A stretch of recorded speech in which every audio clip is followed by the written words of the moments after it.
Lowe's knows how to get you ready for holiday hosting with up to 35% off select home decor. And get up to 35% off select major appliances. Plus, members get free delivery, haul-away, basic installation, parts, and a 2-year Lowe's protection plan when you spend $2,500 or more on select LG major appliances. Valid through 10/1. Member offer excludes Massachusetts, Maryland, Wisconsin, New Jersey, and Florida. Installed by independent contractors. Exclusions apply. See Lowe's.com for more details. Welcome to the British TV Watchlist, the podcast that covers Brit shows worth the binge from an American point of view.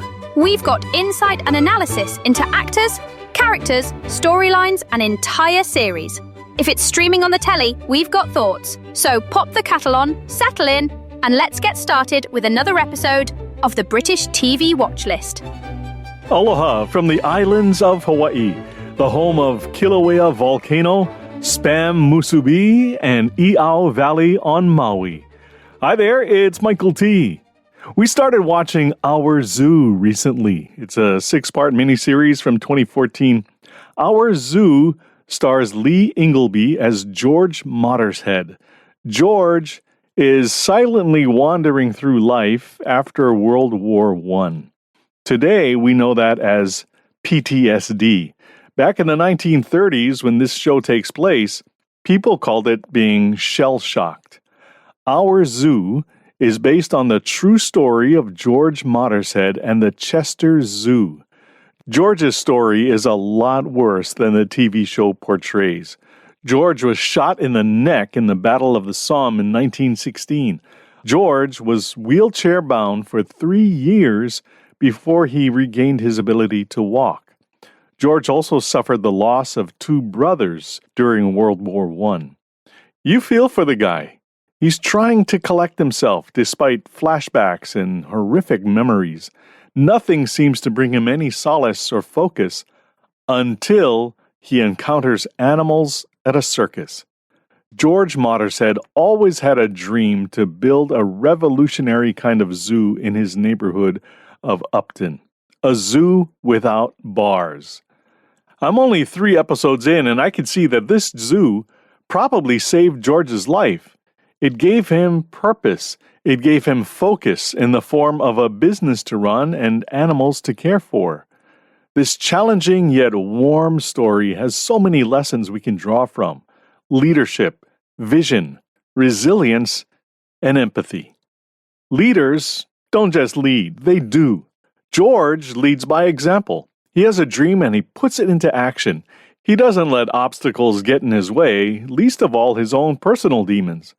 He buys the camel, he retrieves the bears, he buys the new house, he digs the trough. True leadership isn't about titles, it's about showing up, being firm, and doing the work. Life is better lived when you have a vision for yourself. Gotta trust me on this one. Having a vision simply answers the question, what do you want to be?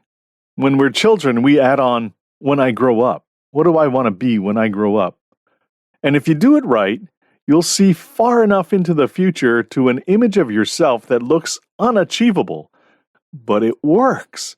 Not because of the grandiosity, but because your life, thoughts, and actions now all have a focal point.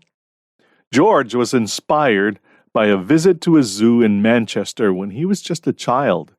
He was disturbed by the sight of animals in cages. That visit to the zoo was in 1903. They opened the doors to the Chester Zoo in 1931. That vision carried him through marriage, children, the war, his injuries, and personal losses. Vision sees through obstacles as if they weren't even there. It helps you keep your eye on the prize. If you're enjoying the British TV Watchlist and want to help keep the clues coming, consider supporting us on Patreon at British TV Watchlist. Your support keeps the episodes flowing, the research sharp, and the kettle warm. As a patron, you'll receive shout-outs during future episodes, and you'll live with the quiet satisfaction of helping this cozy corner of British TV fandom thrive. We'll make sure each episode arrives like a perfectly brewed pot of Earl Grey, complete with a plot twist. Thank you for helping us solve the mysteries together. To join the case, visit patreon.com/British TV Watchlist. In this story of George Mottershead, we also see determination and resilience. Just because you have a vision for yourself doesn't mean there won't be obstacles. Life is a series of obstacles. You have to have the mindset that tackles those problems like an American football linebacker manhandling an opposing quarterback. George has resistance all around him. The external battles of unwilling neighbors and city planners. The internal, having to deal with his mother, who will have nothing to do with the idea of animals. His daughter, who's being a typical teenager rebelling against dad. His brother-in-law, who's a bit too wayward.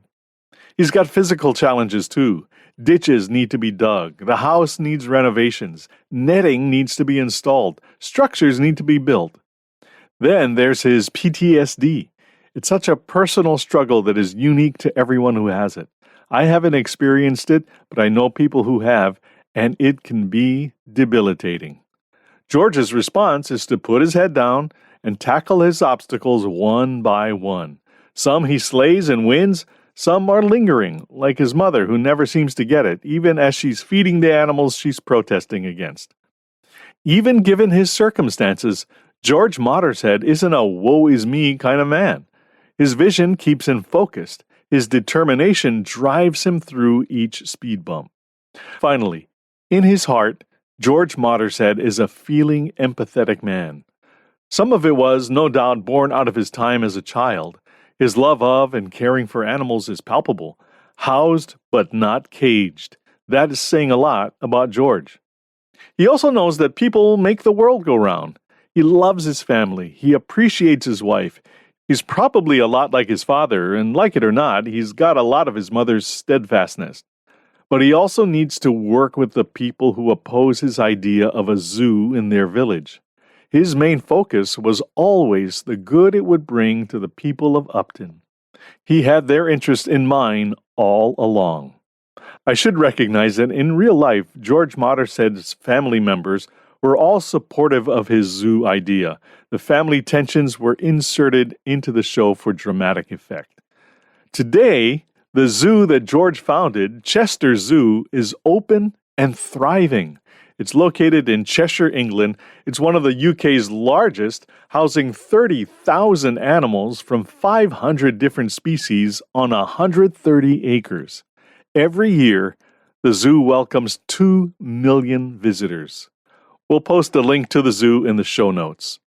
That's it for this episode. Please comment, review, like, and share. We love the feedback. Shout out to our new listeners in Ireland, Ashburn, Virginia, Chicago, Illinois, and cities around the world. Wherever you are, thanks for listening. We hope you enjoy the British TV Watchlist. Until next time, cheers!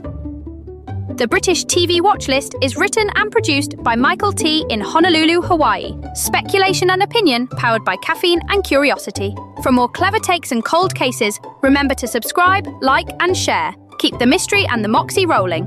All rights reserved. Copyright 2025 Michael T. Media.